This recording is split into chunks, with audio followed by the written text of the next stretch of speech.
look in the rear view mirror, my tyre's hanging out. Not showing any power coming in from the car, so I'm not sure what's going on there. My tyre pressure monitoring system tells me I got a leak, low pressure. Unfortunately, microwave does not work anymore. Hopefully get up fairly early in the morning and drive that last few Ks into Rosedale station, and hopefully they've got a couple of tyres for me. But I think I'm doing better than this guy did.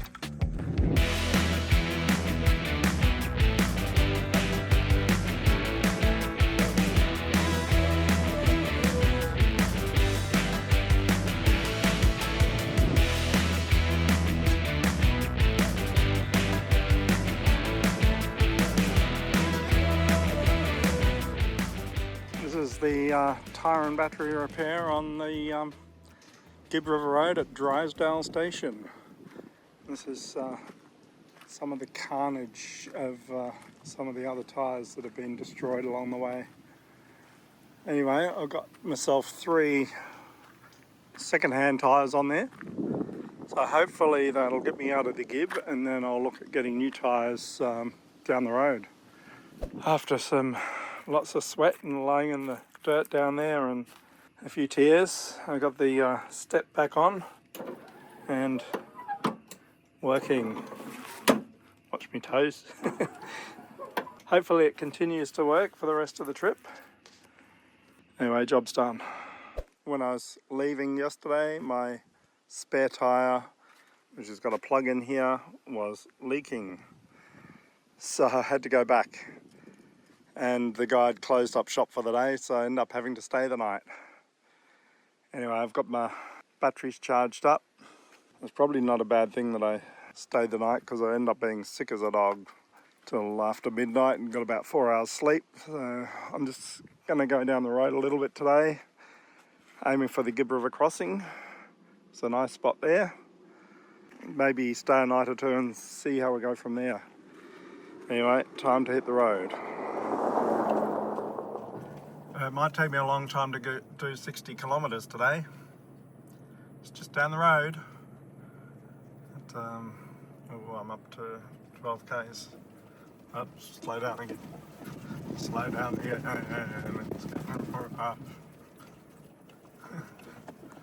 This is the Gil River Road at the end of the season. Maybe don't go at the end of the season because the roads are not the best.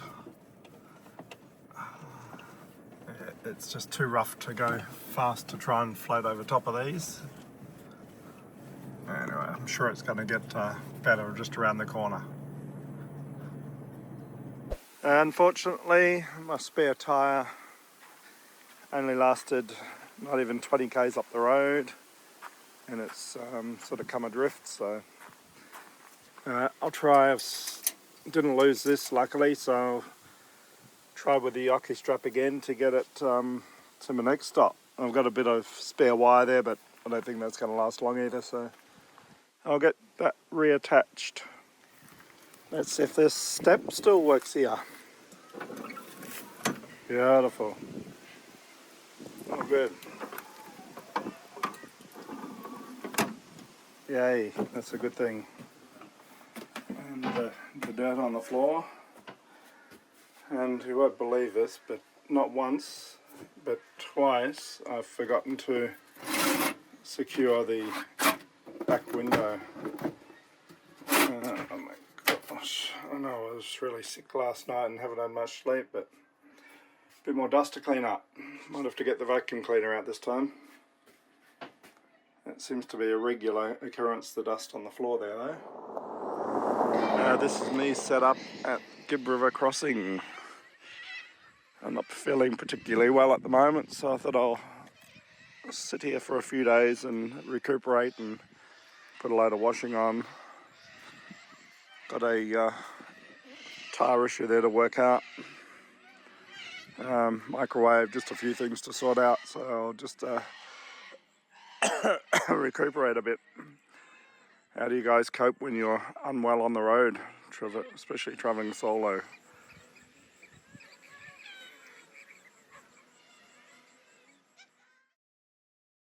What a difference a day makes. Yesterday there were 4 caravans down there, myself, and up here was full of caravans as well. There's probably about 50 people in the water up there at swimming hole. Today there's no one here. I think there's maybe one person on the other side. Yeah, so we'll see what this afternoon brings anyway. So I just thought I'll take the cover off the Dometic fridge, the bottom cover, and see why I'm getting so much dust underneath the fridge in the caravan. And that is why, because it comes in here, straight through the vent and under the fridge, and then all onto the floor of the caravan. So you'd think it would be maybe good if they closed these holes off or did something here.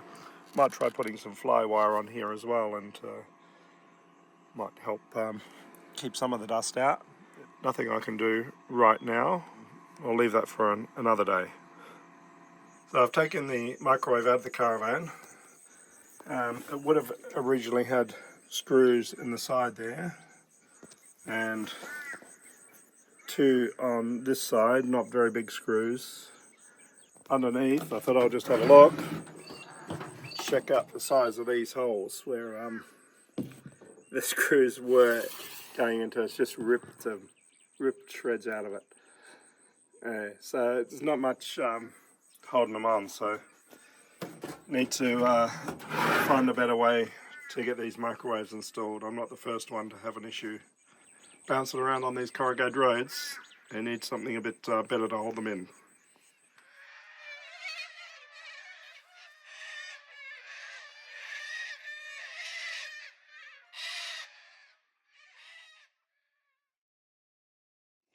Good morning.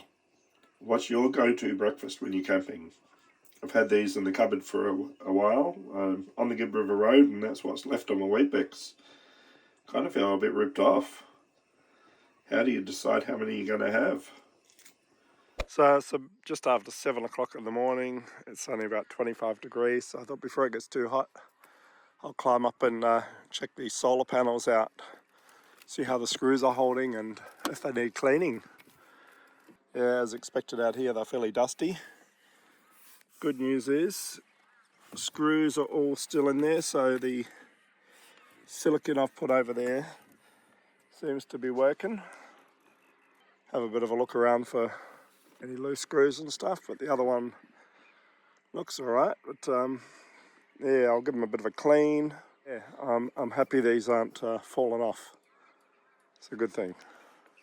If you haven't seen me with this before, it's just an attachment that goes on the same handle as the broom, and just dunk that in water and give it a, with one hand here, a quick wash and squeegee it off so you're not using much water. This is actually just water out of the river I've got for this purpose. Definitely a lot cleaner than it was a couple of minutes ago. So it doesn't take long, just a matter of getting the ladder out and hopping up. Now I'll do the other one from the back because the handle's long enough, and check the screws over there as well. I think this thing cost me like $2 at Kmart. Got the whole range there, maybe $5.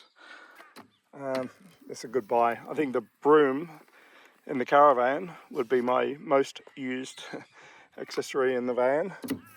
Just makes life easy and it's not expensive. Now, I'm not sure if you saw my previous video how I almost lost a solar panel. The screws, most of them had come out.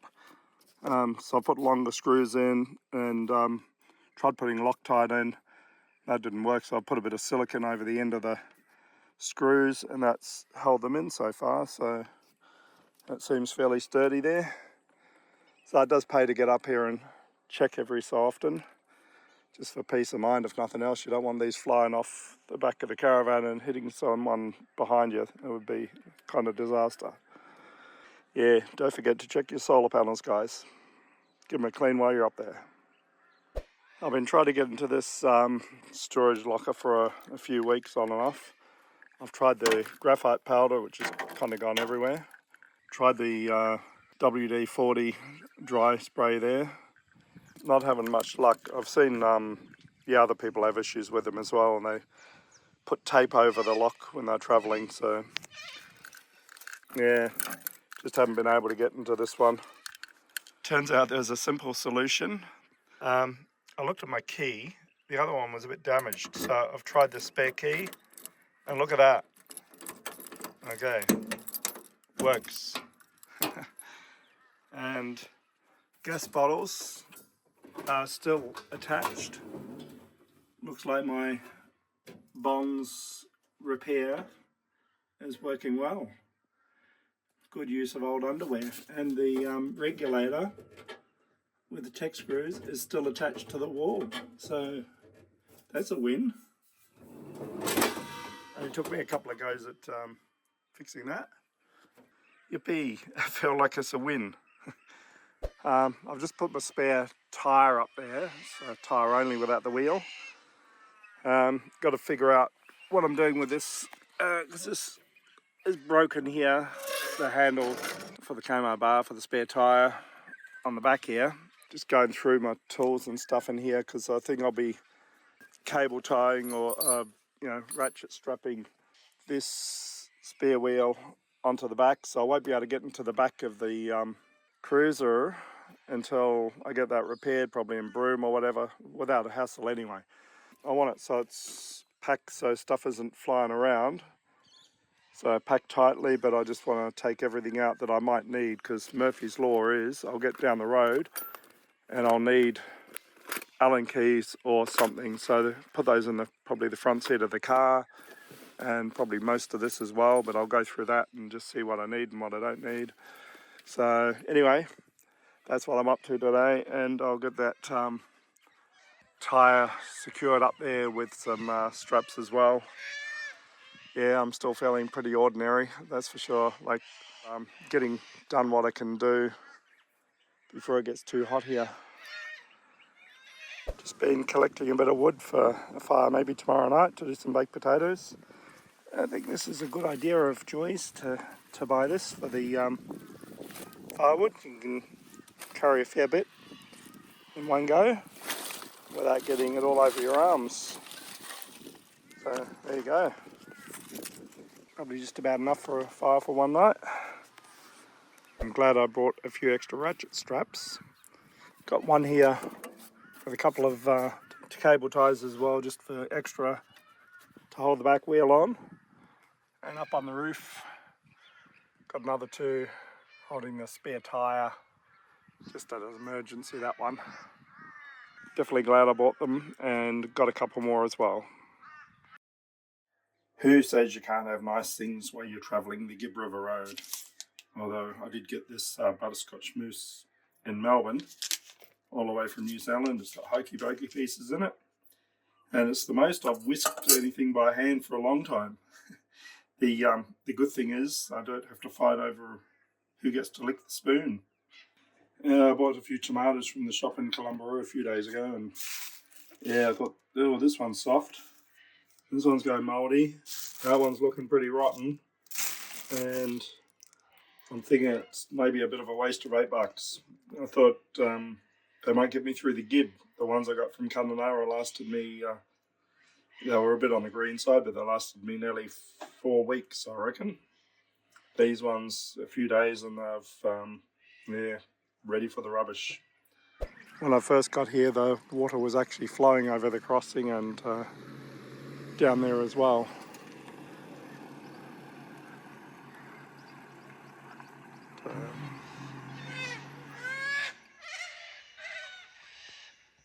Yeah, I'm still not feeling too good, so tonight's dinner is pea and ham soup and toast, and I'm getting on my spread.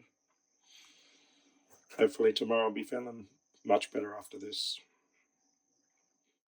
I had those bit of a squishy tomatoes that needed using up, and thought I'll cook up all my bacon because I'm running low on ham, so I can have the rest of that in some wraps, and I thought I'll make myself a bit of a BLT with the last 2 slices of bread that I've got.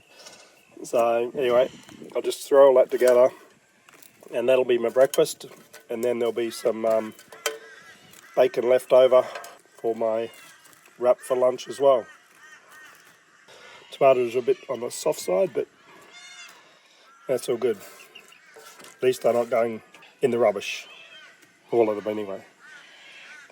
Bacon, tomato, lettuce, yeah, forgot the cheese. Anyway, breakfast. So, good morning. Doing my regular sort of checks of the car and caravan, and usually a bit of a crawl underneath and check on my fluids and wheel nuts, that sort of thing. Anyway, I was underneath this morning, and on top of my underbody protection was this rock. I'm wondering if that may have been causing a bit of a rattling under there for quite a while, and I've been having this annoying noise, and maybe this rock is to blame. Maybe I should keep it as a pet rock, draw a face on it or something. Hopefully that's one less rattle down the road. Yay. I've got the solar blanket out because while I'm driving I've got no charge going to the caravan. Anyway, it's not just that, it's also I don't have any brakes. Yeah, bit of an issue. Joy would say, don't do stupid shit, don't drive without brakes. Anyway, it's just the caravan and I'm driving accordingly. So under the bonnet here there's a fuse, Anderson plug fuse, which is a 60 amp one, which appears to be blown. So I'm guessing that's the culprit. Haven't been able to get a new fuse yet. I didn't have a spare one of those with me. Just my pet rock. Hopefully Mount Barnett or down the road somewhere will have one. Yeah, it would be good to have caravan brakes. Safety first. Don't do stupid shit, as Joy would say.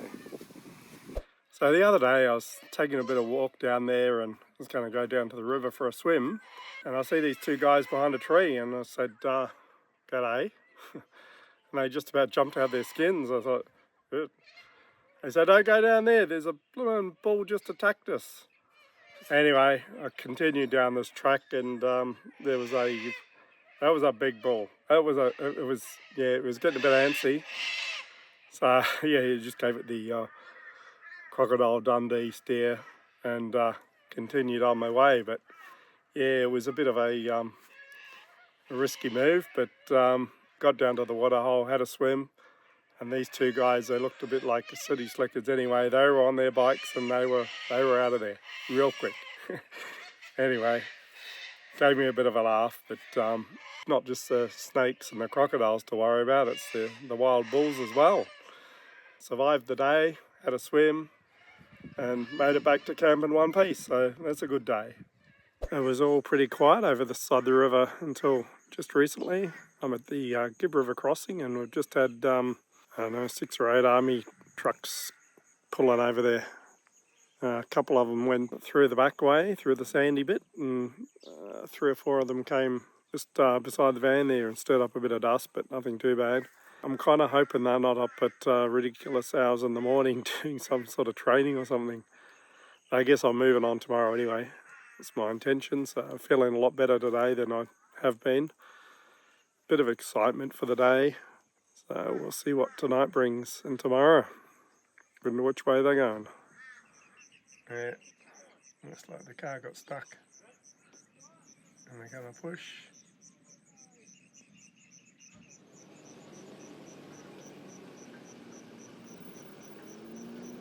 Looks like the war's on. These army guys up there, they're on a bit of a training exercise, just a relaxed sort of one, and public relations, and they've got mechanics and recovery experts and trying to get their cars stuck if they can and recover them and see what they're capable of. Anyway, I said, oh, you wouldn't have a spare fuse, would you? So he's going to have a look, send over a mechanic to see if he's got a spare fuse for this. And it said they fixed other people's cars along the way, so yeah, you never know.